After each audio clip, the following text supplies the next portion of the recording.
চিত্রনায়িকা মৌসুমীর মধ্যে একটা রিলেশন আছে। চিত্রনায়িকা মৌসুমীকে আমি আংটি পরাচ্ছি, বলেন দেড়শো বিয়ে করেছি আমি। চিত্রনায়িকা মৌসুমীকে নিয়ে যে জল্পনা কল্পনা ঘটেছিল যে হাসান জাহাঙ্গীর চিত্রনায়িকা মৌসুমীর মধ্যে একটা রিলেশন আছে, তারা একে অপরকে বিয়ে করেছে, এই গুঞ্জনে পুরো দেশ মাতিয়ে উঠল। আমি বুঝতেই পারছি না আসলে যারা এই কমেন্টস করছে বা যারা বলছে তাদের বুদ্ধিশক্তি কতটুকু। সব কিছুর গুঞ্জন শেষ করে রিলিজ হয়ে গেল চিত্রনায়িকা প্রিয়দর্শিনী মৌসুমী অভিনীত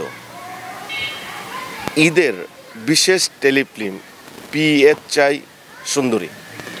yes, ETV USA YouTube drama চ্যানেলে গতকালকে এই টেলিফিল্মটি রিলিজ হয়েছে। এতদিন যারা আমাকে এবং মৌসুমী ম্যাডামকে নিয়ে ভুল বুঝেছিলেন, আশা করি আপনাদের ভুলের অবসান ঘটল।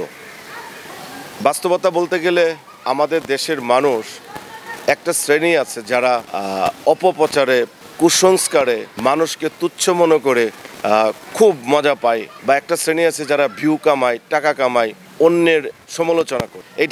এটা যে কত জঘন্য, কত বড় গীবত, এটা আসলে তারা না বুঝে করছে।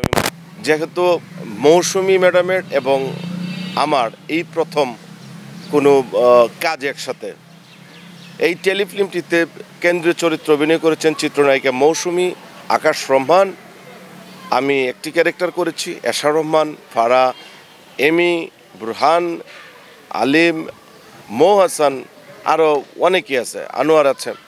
তো টোটাল টেলিফিল্মটি শুটিং হয়েছে আমেরিকাতে। আসলে যে বিষয়টা নিয়ে ভাইরাল হয়েছে এটা আসলে ফ্যামিলিগতভাবে মৌসুমী ম্যাডাম বা উমার সানি ভাইয়ের একটু হলে তো খারাপ লাগার কথা। আপনার ফ্যামিলিতে যদি কেউ হঠাৎ করে একটা অপবাদ দেয় আপনার কেমন লাগবে? সবারই তো ফ্যামিলি আছে।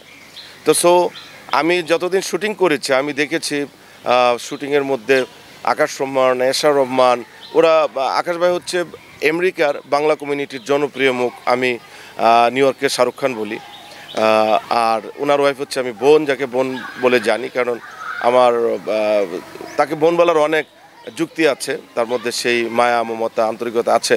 তো আমাদের পুরো শুটিংটার মধ্যেই যেভাবে ওরা টেক কেয়ার করেছে, আসলে শুটিং মনে হয়নি, মনে হচ্ছে বেড়াতে গিয়েছে। নট অনলি আমি, ক্যামেরাম্যান মিন্টু সংগ্রাম মিন্টু, মৌসুমী ম্যাডাম সহ আমরা টোটাল ইউনিটটাই খুব এনজয় করেছি। এই এনজয়ের মধ্যে কিছু কিছু ভিডিও ক্লিপ হয়তো আমরা ফান করে দিয়েছি, এবং নাটকের শেষ দৃশ্যে একটা ছিল যে নায়িকা মৌসুমীকে আমি আংটি পরাচ্ছি, সেটা দেওয়াতে ভাইরাল হয়েছে। কিন্তু মানুষের এইটুকু ধারণা নেই যে নাটকে, আমি তো নাটক প্রায় 150 মতো নাটকে আমি বিয়েই করেছি। আমার কো আর্টিস্ট কে করে নেয় বাংলাদেশের সুপারস্টারদের মধ্যে? তো ম্যাক্সিমামে দেখা গেল গল্পে এইরকম থাকে। তাহলে আমি 150 বিয়ে করেছি?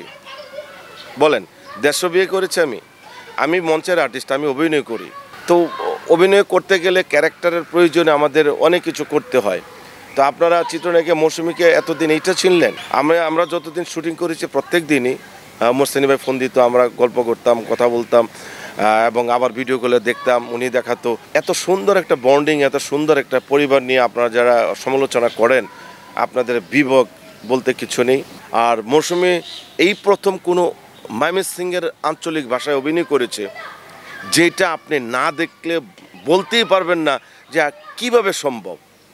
হ্যাঁ সম্ভব, একমাত্র মৌসুমীকে দিয়ে সম্ভব যে একটা অ্যাক্টিং বের করে আনা, এবং যে ক্যারেক্টার উনি প্লে করেছে, বসের সাথে একরকম, হাজব্যান্ডের সাথে একরকম। মৌসুমী ম্যাডাম টাইম দিয়েছেন, গল্পটা উনি বুঝিয়ে দিয়েছেন, শেয়ার করেছেন। আমরা ড্রেস আপ, গেট আপ, অ্যাক্টিংয়ে আমরা একে অপরের প্রতি খুব আন্তরিক ছিলাম। এবং আকাশ ভাই, এশা রহমানের কথা বলে শেষ করা যাবে না। এই ধরনের প্রোডাকশন তারা আছে বলেই আমেরিকার মতো জায়গায় পসিবল।